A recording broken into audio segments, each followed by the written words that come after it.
Nina Cherry and Buffalo Stance on BBC Radio Oxford. It's 22 minutes to 6 right now, and that means only one thing on a Friday. It means it is time to catch up with my movie man himself. Van Connor is here. I can never complain with this intro, can I? Shh! Let it play. Let it play. I'm just for copyright reasons. I have to stop it. Never mind. You can't talk all over your intro. Van, how are you? It's been a week. It's been a week. It's been a week of relatively interesting movies for me, so I can't possibly complain. It's a good time. What are you actually doing in lockdown? Because obviously you normally are on red carpets. You're going to see premieres, and you obviously write and do lots of audio things that people can listen to and download, talking about movies. None of that's happening. So what do you actually do in the week? Well, actually, we're getting into a really interesting phase where they're starting to release a lot of films through video on demand now that would have been released theatrically otherwise. It's become a bone of contention in the film news this week as well. We've got the new Scooby-Doo movie, Scoob, that I was looking forward to having one of those great Night at the Picture experiences with. That's coming to your home now in a couple of weeks' time, so I'm looking forward to that. But this is the kind of stuff we're getting to review now. A lot of streaming releases as well. So they're actually skipping cinemas now, obviously, because they aren't in use. Well, that's it. If the audience can't go to the mountain, bring them out into the audience, and that seems to be the new idea. But we'll see how it's played. Oh, I hope theatre chains in the US aren't happy. Well, I'm going to say I hope at the end of all of this it goes back to using the cinema and doing the whole cinema popcorn movie thing, and they don't decide to kind of cut them out anymore, because that would be a real shame not to have cinemas anymore, wouldn't it?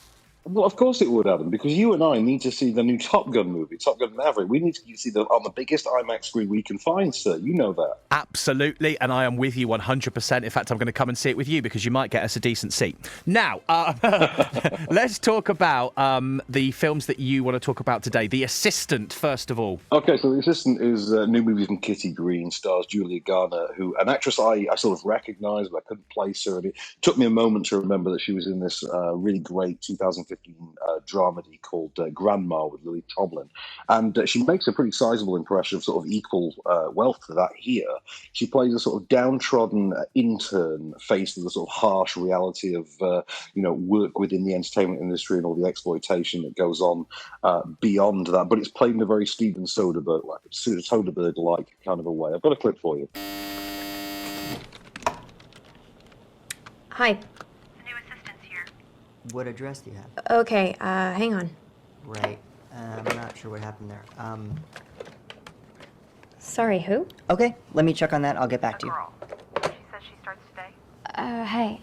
There's a girl waiting at reception. She says that she's supposed to start here today. Working here with us? Where's she from? Where's she from? Idaho? Idaho? Idaho? Is that the one you met in Sun Valley? Oh, her. She's been here before. A few times. Send her in. It doesn't sound like much happens in that. I nearly fell asleep. That's the thing, isn't it? Not a lot happens in it. Like you can tell, it looks gorgeous as well. The performance is great. But it's a movie in which literally nothing happens. I think I made it through 27 minutes. Is that all? You managed 27 minutes and then that was it? You backed out? Just like you're doing on me now. 7 lines of dialogue you're in back. 27 minutes is not... Sorry, you're in and out.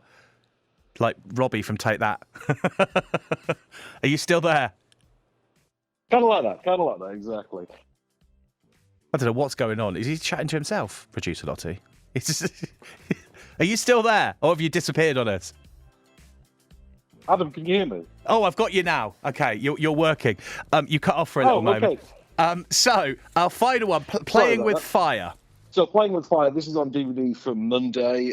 This is a firefighter comedy, sort of a family comedy, a PG-rated 90s type thing, starring John Cena as the leader of a crew of remote smoke jumpers who take in a trio of sort of orphan children for the weekend. They rescue them from a fire, and they have to wait for the parents to come back and rescue them. I've got a clip for you.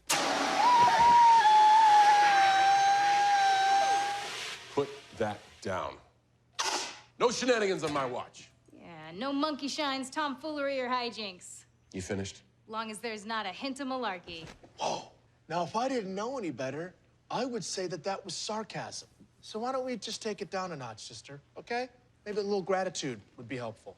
Sorry, bud. We just don't speak oldsy times. Oh my gosh. Oh my God, but she's not stopping. Would it be weird to say that it's got a real American sound to it? Just the sound of the movie, despite the accent, just the sound of the movie, very American. It sounds good, clean, and wholesome fun, doesn't it? That's just what it is. Yeah, I think that's probably what I was getting at, to be quite honest with you. So when's that out? So that's out on DVD and Blu-ray from this coming Monday, and you'll be able to buy it on digital at the same time as well. I think it's worth checking, especially if you've got something with young kids that you want to sort of enjoy with the whole family. That's a good one to go with. Yeah, it sounds up my street. Much better than The Assistant, which we spoke about first.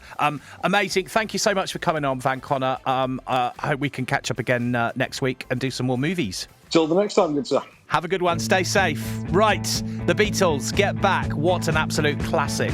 It's 5:45 on BBC.